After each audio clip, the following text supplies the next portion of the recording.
அதாவது வாட்டி தப்பு பண்ணலாம். ஆனா ஒரு வாட்டியும் தப்பு பண்றது இருக்குல்ல. என்னதான் நீங்க பேசினாலும் என்னைய மறைக்கிறதுக்கு இந்த இடத்துல சில தகவல் தொழில்நுட்பங்கள் இருக்கு. அந்த தகவல் தொழில்நுட்பங்கள் மூலியமா நாங்க எல்லாத்தையும் மறைச்சிருவோம். எங்க அண்ணன் விஜய் என்ன பாவம்னு சொல்லி நிறைய வீடியோஸ் போட்டுட்டோம்னு வச்சுக்கீங்களேன். அதுக்கப்புறம் நீங்க என்ன பண்ண போறீங்க? எதையும் கண்டுக்க போறது இல்லை நீங்க. அப்படியான ஒரு சூழல் இந்த தமிழ்நாட்டுல நிலவிருச்சு. அப்படி ஒரு ஆட்சி தான் அமைஞ்சிருச்சு. தமிழ மேலுக்கு மேலும் மேலும் மேலும் மேலும் பின்னோக்கி தள்ளிக்கிட்டே இருக்காங்க. இப்படியான ஒரு சூழல் ஏற்பட்டுருச்சுன்னு வச்சுக்கீங்களேன். கண்டிப்பா உள்ள இந்தி திணிப்புன்றது வரதான் போகுது. அதுக்கு ஒரு எடுத்துக்காட்டா தான் விஜய் அவர்கள் செயல்பட்டுக்கிட்டு இருக்காரு. இன்னைக்கு அமைச்சரவை அமைக்கிறாரு. இந்த அமைச்சரவையில பாத்தீங்கன்னா எல்லாரும் வந்து பங்கேற்று இருக்காங்க. கூட்டு அமைச்சரவை அப்படின்றது, கூட்டாட்சின்றது முதல் முறையா தமிழ்நாட்டுல நிறைவேறிருக்கு. என்னெல்லாம் நடந்திருக்கு இந்த அமைச்சரவையில அப்படின்றத நம்ம எல்லாரும் பாத்துருவோமா?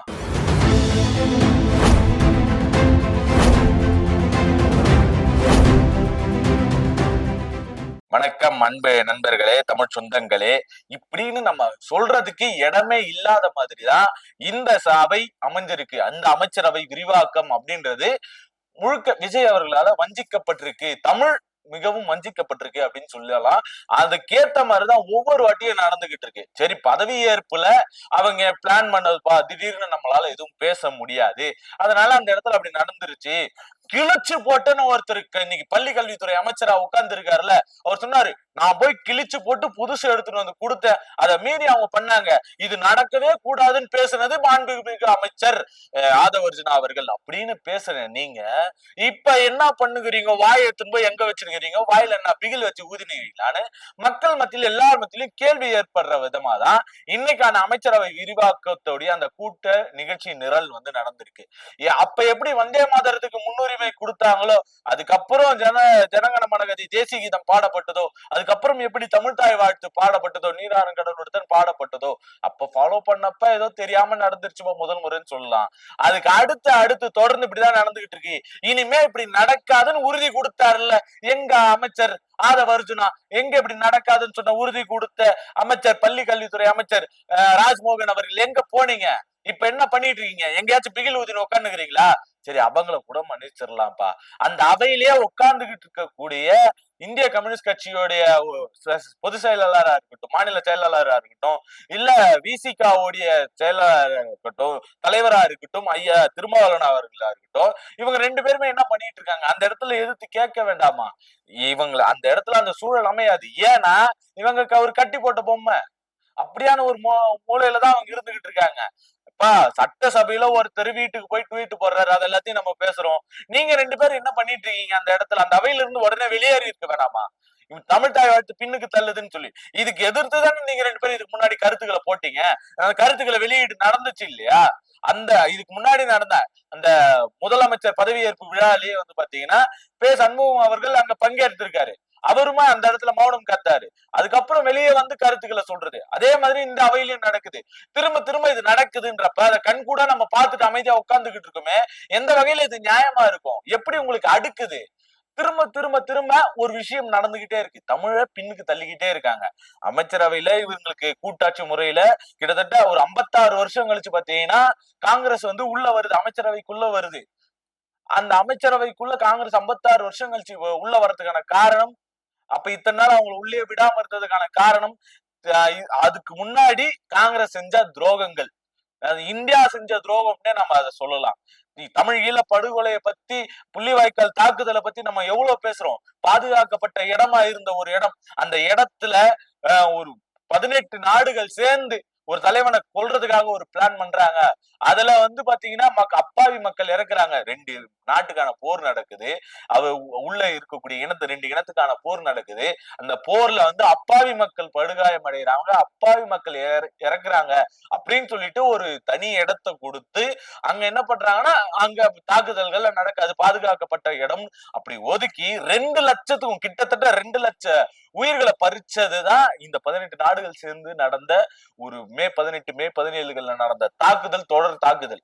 அப்படி ஒரு துரோகம் எப்படி நடந்துச்சோ அதுக்கு விஜய் அவர்கள் என்ன பண்றாரு தெரியுமா? இப்படியான படுகொலைக்கு எதிராக நாங்க கண்டிக்கிறோம், அதுக்கு கண்டிச்சு போய் நாங்க தமிழ்நாடு முழுக்க எல்லார்கிட்டயும் கையெழுத்து வாங்கிட்டு இருக்கோம், முக்கியமானவர்கள் தான் கையெழுத்து வாங்கிட்டு இருக்கோம், மதிச்சு உங்களையும் மதிச்சு இன்னைக்கு அமைச்சரவையில பங்கேற்க முடியாது அப்படின்ற ஒரு கட்டத்தோட காட்டத்தோட இருக்கக்கூடிய விசிகாவா இருக்கட்டும், அவங்க உறுதிபட கூட்டிட்டாங்க, அமைச்சரவையில நாங்க பங்கேற்பு கிடையாதுப்பா அப்படின்னு ஒரு உறுதிபட இருந்தாங்கல்ல.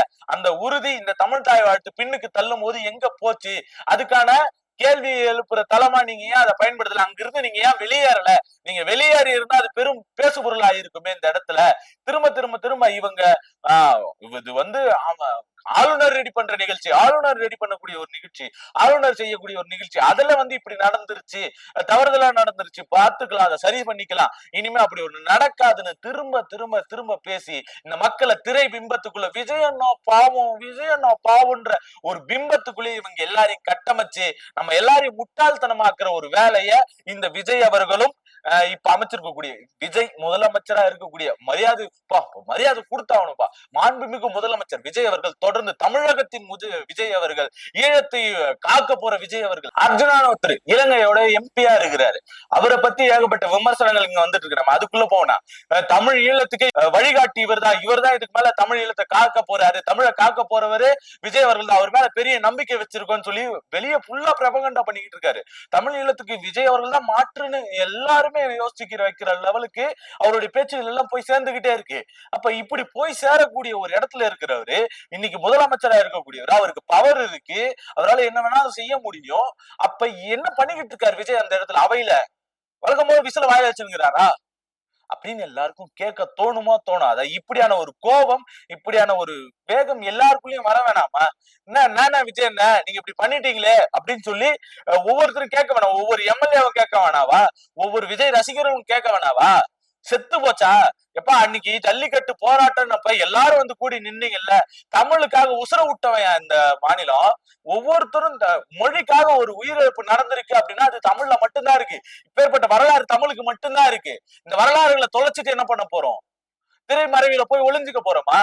ஐயோ பாவம் விஜயனை பாருங்க, எல்லா இடத்துலயும் செக் பண்றாரு, மிகப்பெரிய மாற்றம் நடந்துருச்சு. ஏமாற்றமா இருக்கு, நல்ல விஷயங்கள், நிறைய நல்ல விஷயங்கள் பண்றாரு. டாஸ்மார்க் 717 கடைகளை மூடி இருக்காரு, அதை வரவே இருக்கிறோம். இன்னும் பெண்களுக்கு பாதுகாப்பு படைன்னு ஒண்ணு சொல்றோம், 1008 ஸ்டிக்கர் மாடல், 1008 சோஃபா மாடல், இப்படி என்ன வேணாலும் சொல்லிக்கலாம். அந்த விமர்சனங்கள்லாம் கண்டுக்காம அவர் நல்ல விஷயங்களை முன்னெடுக்கிறாருன்னு சொல்லி அவருக்கு பாராட்டு கொடுக்குறாங்க. 200 யூனிட் மின் வெட்டு அப்படின்றது சில குழப்பங்கள் நேர்ந்தாலும் அதை வரவே இருக்கிறாங்க.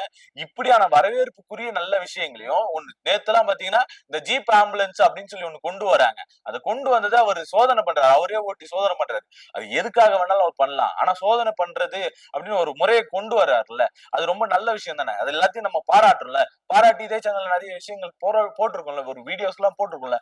அப்படியான ஒரு நேரத்துல அப்படி ஒரு விஷயம் நடக்கும் போது நீங்க ஓகே இவர் இப்பதான் கத்துக்கிட்டு வராரு, ஒரு 6 மாசம் விட்டு பார்க்கலாம், இல்ல ஒரு வருஷம் விட்டு பார்க்கலாம், 6 மாசம் விட்டுருதுன்ற ஒரு வருஷமே விட்டு பார்க்கலாம், இப்படியான ஒரு சூழ்நிலை ஏற்படுது இல்ல, இப்படியான ஒரு எண்ணம் உள்ள வருது இல்ல. அப்படிப்பட்ட ஒரு எண்ணங்கள்ல இருந்து மாறுபடுற விதமா என்ன பண்றாங்க அப்படின்னா, அந்த எண்ணத்துல இருந்து விடுபடுற விதமா என்ன பண்றாங்கன்னா, இன்னைக்கு தமிழை மீண்டும் புறந்தள்ளுறாங்க. வந்தே மாதரம் தான் முதல்ல பாடப்படுது, தேசிய கீதம் அதுக்கப்புறம் பாடப்படுது, அதன் பின்னா தமிழ் தாய் வாழ்த்துன்றது பாடப்படுது. எங்க போயிட்டு இருக்கீங்க? என்ன பண்ணிக்கிட்டு இருக்கீங்க? என்ன கேள்வி கேட்கறீங்க? என்ன மாதிரியான முறையில நீங்க அதை எதிர்க்கிறீங்க? வாய்க்கிலேயே பேசின ராஜ்மோகன் எங்க? வாய்க்கிலேயே பேசின ஆதவர்ஜனா வாயில விசில் வச்சுட்டு உட்காந்துக்கிறாரா? அந்த மடக்கூதிய வாயில வச்சுருக்கிறாரா அப்படின்னு எல்லாரும் கேட்டாங்கன்னா நீங்க என்ன பண்ணுவீங்க? என்னை அடிப்படையா எனக்கு இருக்கிற கோபமா இதை நான் வெளிப்படுத்துறேன். ஒரு மக்கள் விமர்சனம் பண்றாங்க, மக்கள் விமர்சனம் பண்ணல, எனக்கு அதை பத்தி கவலை கிடையாது. இதுல நான் பேசக்கூடிய ஒவ்வொரு வார்த்தைக்குமான பொறுப்பு இந்த இந்த பேசக்கூடிய என்னுடைய பேர் கீழே வரும், சுஜித், இதுதான் என்னுடைய பேர், நான் தான் இதுக்கு பொறுப்பு என்னுடைய வார்த்தைகளுக்கு. இப்படியான ஒரு தமிழ் மகனா எனக்கு இருக்கிற அந்த கோவமா, தமிழ் படிச்ச ஒரு மாணவனா எனக்கு இருக்கிற கோவமா இது இருக்கு.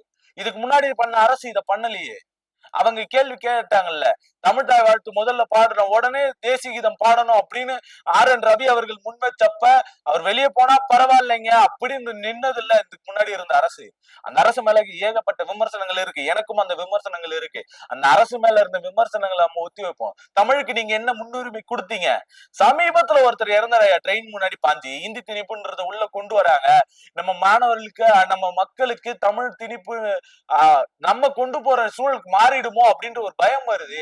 தமிழ் படிச்சவனுக்கு இங்க பாதுகாப்பு இல்ல, தமிழ் படிச்சவனுக்கு இங்க வேலை வாய்ப்பு இல்ல, அதுக்கெல்லாம் நீங்க என்ன பண்ண போறீங்கன்ற கேள்விக்கெல்லாம் மலுமட்டைகளை ஆக்கி அண்ணன் பாவம் அவர் இப்பதானே வந்துக்கிறாரு விட்டு பாப்போம் இப்படின்னு பேசணும்ல. அந்த பேச்சுக்கெல்லாம் உங்களுக்கு எங்க போச்சு? சூடு தோரணம் இல்லாம போயிட்டோமா? நம்ம சமூகம் இப்படி மாறி போயிடுச்சா? தமிழ்நாடுதான் உதாரணமா இருந்தது மத்த மாநிலங்களை விட.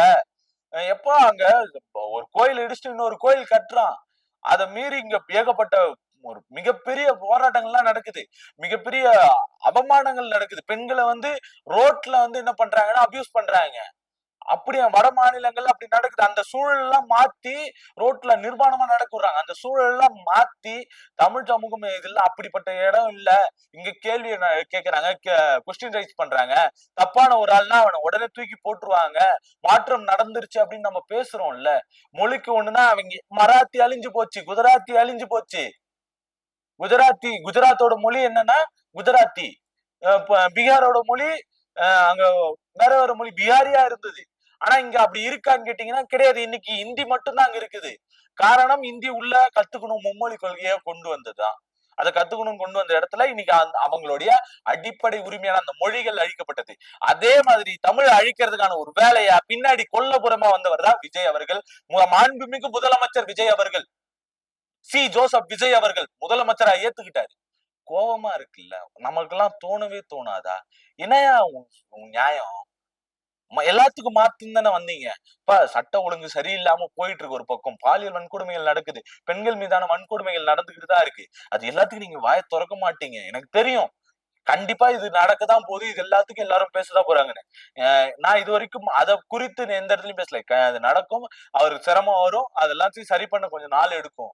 ஆனா இது ஒரு வாட்டி தப்பு நடந்துருச்சுல, அதுக்கு நீங்க மன்னிப்பும் கேட்டீங்க இல்ல, அது இதுக்கு மேல நடக்காதுன்னு சொன்னீங்கல்ல, உங்க 2ஆம் கட்ட தலைவர்கள் பேசினாங்கல்ல. இப்ப என்ன வாயில பிகில் வச்சிருக்கிறாங்களான்னு எல்லாரும் கேட்க தோணுமா தோணாதா? இத பத்தி நீங்க என்ன நினைக்கிறீங்க? இந்த கருத்துக்களுக்கு நீங்க உடன்படுறீங்களா? இல்ல இதுல இருந்து நானும் விலகுறேன் அப்படின்னு சொல்லி நீங்களும் விலகி நிக்க போறீங்களா? விஜய் பாவம் நீங்க நினைக்க போறீங்களா அப்படின்றத மறக்காம கமெண்ட்ல சொல்லிட்டு போடுங்க. நன்றி.